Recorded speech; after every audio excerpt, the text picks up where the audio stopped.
Hello students, welcome back to Prepon. We are discussing certain questions, MCQs on art and culture for UPSC prelims exam, also useful for various other exams. Hope you are enjoying these videos and are getting benefited. बहुत अच्छे questions मैं लेके आया हूँ आपके लिए, आपके exams में बहुत मदद करेंगे ये। और जब हम डिस्कस करते हैं क्वेश्चंस तो हम और भी कुछ ज़्यादा जान लेते हैं। अब तक दो set of questions we have seen. Now let us move forward and discuss certain more questions on art and culture, an area which troubles the students a lot. So in this series we will be going with many questions, and your fundamentals and knowledge and the way of solving questions definitely will improve. Let us see.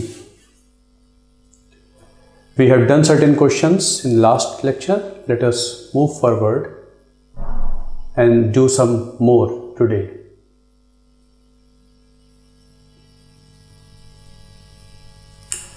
So there is a question: which of the following is or not correctly matched in the context of ancient Indian literature? Which of the following is or not correctly matched in the context of ancient Indian literature? इनमें से कौन सा सही match नहीं है, कौन सा सही मैच नहीं है, बताइए। शुल्ब सूत्र फोनेटिक्स है, ज्योतिष एस्ट्रोलॉजी है, सप्तंग पॉलिटी एंड एडमिनिस्ट्रेशन है। इनमें से कौन सा मैच सही नहीं है? Do. So, Shulva Sutra is not phonetics. Jyotish is not astrology. Saptang is polity and administration. So, क्या है ये बुक्स? Let us see. वेद लिखे गए और वेदों को समझने के लिए, आसान बनाने के लिए वेदांग लिखे गए, लिम्स ऑफ वेद, वेदों के अंग, फिर लिखे गए वेदों के अंग। तो 6 वेदांग लिखे गए, उनमें एक था शिक्षा, एक था कल्प, एक था निरुक्त, व्याकरण एंड ज्योतिष। वेदों के अंग, ये वेदों के अंग हैं, मतलब वेदों को समझने में हमारी मदद करते हैं। तो शिक्षा, the first Vedanga Shiksha deals with phonetics, how to speak Sanskrit correctly. Sanskrit में उच्चारण शुद्ध होना चाहिए, उच्चारण सबसे इंपॉर्टेंट होता है संस्कृत में। तो it is Shiksha is phonetics. Kalpa is the rituals and ceremonies are segregated in the form of a book called Kalpa Sutra. कल्प में ही कई सारे पार्ट हैं और एक उसका ही एक छोटा सा पार्ट है शुल्ब सूत्र। शुल्ब सूत्र इज अ सब पार्ट ऑफ कल्प which deals with rituals and ceremonies. जो कर्म कांडीय धर्म अंडरस्टूड होता है वेदों से, जो एंगल है उसका, उसको बारे में जो किताब है वो कल्प है, और उसका ही एक छोटा सा पार्ट है Shulba Sutra, which is the earliest book dedicated to geography नहीं, ज्योमेट्री और mathematics. It is the earliest book solely only dedicated to mathematics is Shulba Sutra, so it is not phonetics. Jyotish is astronomy, not astrology. It is astronomy, not astrology. वैसे आज के संदर्भ में ज्योतिष को हम एस्ट्रोलॉजी समझते हैं, पर उस समय इसे एस्ट्रोनॉमी कहते थे। How placement of planets can affect the life of an individual is not ज्योतिष. It was more, you can say, कि जो प्लैनेट्स वगैरह हैं इनकी जो स्टडी है उसे कहते थे उस समय एस्ट्रोनॉमी। तो it is not astrology and this is Shiksha. Kalpa. Nirukta is origin of words, etymology, कैसे संस्कृत में शब्दों का उत्पत्ति हुई उसके बारे में निरुक्त है। व्याकरण, you know the grammar of Sanskrit, जिसके बारे में मैंने आपको किताब बताई थी, पाणिनि की अष्टाध्यायी, और उसी पे टीका टिप्पणी लिखते हैं पातंजलि, दैट इज महाभाष्य। वो जो पातंजलि की किताब मैंने पाणिनि की किताब बताई है आपको व्याकरण, उसी का नाम है अष्टाध्यायी। मतलब Ashtadhyayi is a Vedang. Subject matter व्याकरण है, बट उस किताब का नाम अष्टाध्यायी है। 8 चैप्टर्स ऑन ग्रामर। तो Vyakarana and this and another is Chhanda. Chhanda means how to compose poetry, how to compose poetry. तो ये 6 किताबें मिला के कहलाती हैं वेदों के अंग। मतलब इनको समझेंगे तो वेद समझना आसान हो जाएगा। So answer is 3 Saptanga is this thing. Kautilya wrote a book Arthashastra. Kautilya wrote a book Arthashastra. In Arthashastra, he talks about the theory of 7 elements of a state.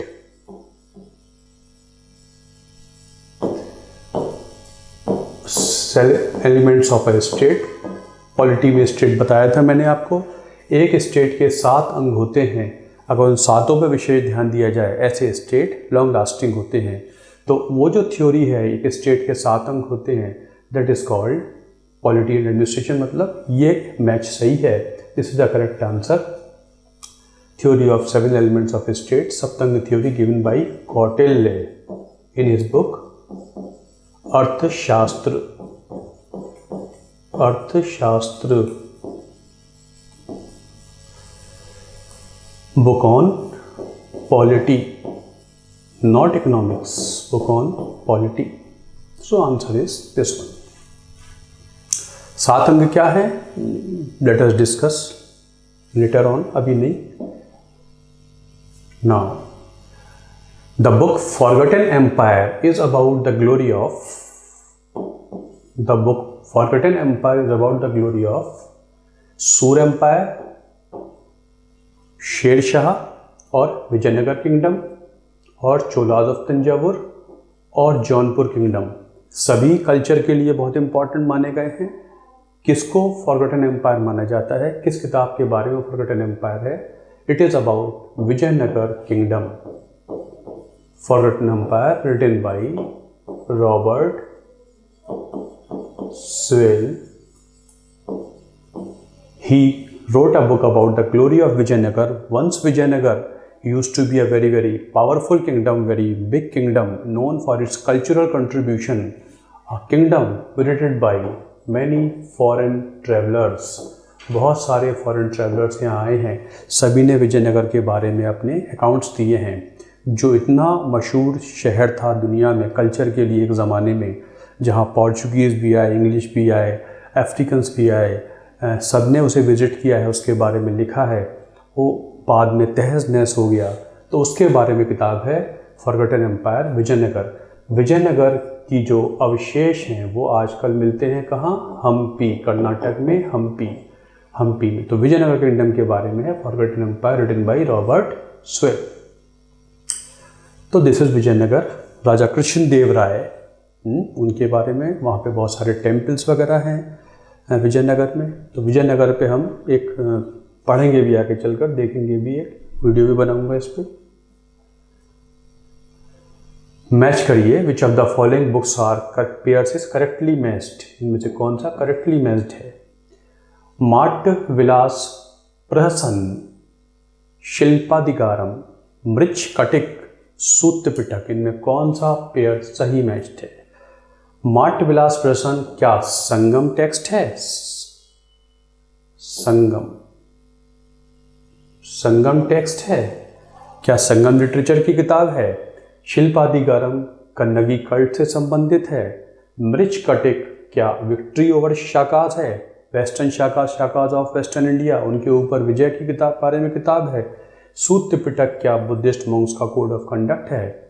तो कुछ तो आप बता ही देंगे कि सूत्र पिटक कोड ऑफ कंडक्ट नहीं है, वो तो विनय पिटक है ना। पिछले क्वेश्चन में हमने किया था, वो तो विनय पिटक है। सूत्र पिटक तो बुद्ध के उपदेशों का संग्रह है, collection of his sayings and teachings को सूत्र पिटक कहते हैं। पाली भाषा में त्रिपिटक लिखे गए थे, सूत्र, विनय एंड अभिधम्म। तो Vinaya Pitaka is collection of conduct, code of conduct, collection of sayings of Buddha, sermons of Buddha is called Sutta Pitak. Mart Vilas Prasan is a book written in Sanskrit by Mahendra Varman of Pallav dynasty. कौन सी dynasty? Pallava dynasty, Pallavas of Kanchipuram, जिन्होंने द्रविड़ शैली के temple बनवाए, Pallav of Kanchipuram. तो Pallav of Kanchipuram का first important great king was Mahendra Varman one, contemporary of Harshavardhan. Mahendra Varman one ने किताब लिखी है Matta Vilasa Prahasana, the story of a drunkard, Matta Vilasa Prahasana. It is not a Sangam text, it is in Sanskrit, even though Pallav ruled over Tamil Nadu, the first great rulers of Tamil Nadu, Pallav of Kanchipuram. Still this book was in Sanskrit, not in Tamil. They patronized Sanskrit language. ये छोटे छोटे point important हैं। Silappatikaram is a Sangam text. Silappatikaram Sangam literature की सबसे important किताब है। आप समझ लीजिए तमिल साहित्य का सबसे इंपॉर्टेंट किताब है शिल्पादिगारम। शिल्पादिगारम का मतलब होता है द ज्वेल्ड एंकलेट, एंकलेट माने पाइजे, jewelled anklet. It is a story of Kovalan and dancer Madhavi, उनकी कहानी है जो एक बहुत इम्पॉर्टेंट कल्चर की किताब मानी जाती है, तमिल साहित्य की संगम लिटरेचर की किताब है। इसी से उभर के आती है एक cult of Kannagi, goddess Kannagi, जिनको ऐसे माना जाता है साउथ इंडिया के कल्चर में जैसे Sati Savitri north Indian culture में होती हैं, the symbol of chaste women in the culture of south India, Kannagi cult. तो इससे निकल के आता है Kannagi cult. Story is a very big story, I don't want to take it here itself. Silappatikaram is a book in Tamil, the whole Tamil Sangam literature was written in Tamil. It is the Silappatikaram, फिर इसका मतलब होता है jewelled anklet, and it is a story of a businessman, a trader, Kovalan with Madhavi, इसकी story है। तो कन्नगी वहीं से निकलता है। Mrichchhakatika is written by Shudraka, Mrichchhakatika is written by Shudraka Gupta period, very important book, Shudraka द्वारा लिखित संस्कृत में Mrichchhakatika, story of Charudatta and a dancer of Ujjain. Vasanta Sena और चारुदत्त की कहानी है। संस्कृत साहित्य की बड़ी इंपॉर्टेंट किताब है, शूद्रक द्वारा लिखी गई गुप्ता पीरियड में। Again it is about culture of India in Gupta period, Shudraka द्वारा लिखित Mrichchhakatika. Sutra Pitaka I have told you. So culture के हिसाब से बड़ी इंपॉर्टेंट बुक्स हैं। This way that way these question surface in your examinations आते ही रहते हैं। और all the things which I am telling you are very very important, do not miss them.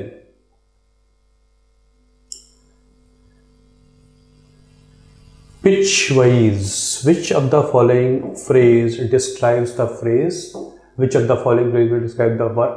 Art work है pitch wise। pitch wise जो art work है ये क्या डिस्क्राइब करता है? क्या एक पेंटिंग है या बैम्बू क्राफ्ट वर्क है नॉर्थ ईस्ट इंडिया का, या ये मुरादाबाद का ब्रास स्कल्पचर है, या फिरोजाबाद या टेराकोटा की बैंगल्स होती हैं राजस्थान की? क्या है इसमें Pichwai? So Pichwai is a painting, it is a cloth painting. Pichwai is a cloth painting, it is a cloth painting, it is a cloth painting related to Lord Krishna. Lord Krishna के एक temple है नाथ द्वारा में, near Udaipur.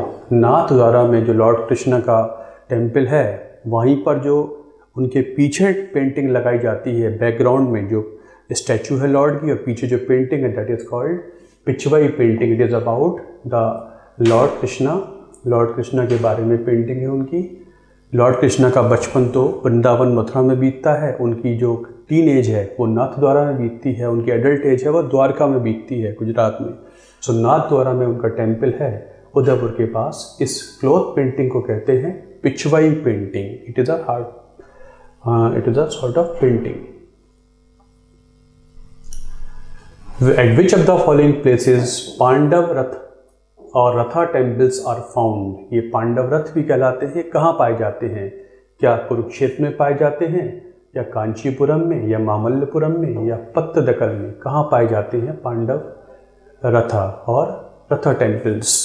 ए very usual question, very common question. Pandava Ratha कहाँ पाए जाते हैं? They are found in Mamallapuram, not in Kurukshetra, Mamallapuram. Ratha temples, these are Ratha temples at Mamallapuram called Mahabalipuram. Mahabalipuram में होते हैं ये, Mahabalipuram. Mahabalipuram was established by Narasimhavarman one, Pallavan king, Narasimhavarman one. Mahendravarman one के बाद जो किंग आया था उसका नाम था, जिसने किताब लिखी थी अभी बताई थी, माट्यविलास प्रहसन। उसके बाद Narasimhavarman one, the greatest Pallava king, he founded the city called Mahamalla. Narasimhavarman one का टाइटल था महामल्ल, तो नाम पड़ गया मामल्लपुरम। मामल्लपुरम में मिलते हैं ये पांडव रथ। इनको कहते हैं रथा टेम्पल्स। ये रथ की शेप में नहीं है, बट दे आर कॉल्ड रथा टेम्पल्स। मोनोलिथिक टेम्पल्स हैं, एक ही पत्थर से बनाए गए हैं। इनको पांडव रथ भी कहा जाता है। So these are called Pandava Ratha और Ratha temples constructed by Pallava of Kanchipuram. पल्लवों की राजधानी कांचीपुरम है, उनका एक और शहर महाबलीपुरम है, और वहीं पर ये टेम्पल बनवाता है नरसिंहवर्मन प्रथम। तो these are these temples. So students, we have done certain questions today. Hope you have enjoyed the things. छोटी छोटी बातें पता लग रही हैं, and these things will benefit you a lot. इनको आप बिल्कुल तन्मयता से करेंगे, लगातार करेंगे, रेगुलरली अटेंड करेंगे तो आपको ये बहुत फ़ायदा पहुंचाएंगे lectures. So do attend them. इनमें बताई गई बातों को समझिए, आपको बहुत हेल्प करेंगे। So thanks a lot for watching this video. Please do like, share and subscribe this thing. Thanks a lot.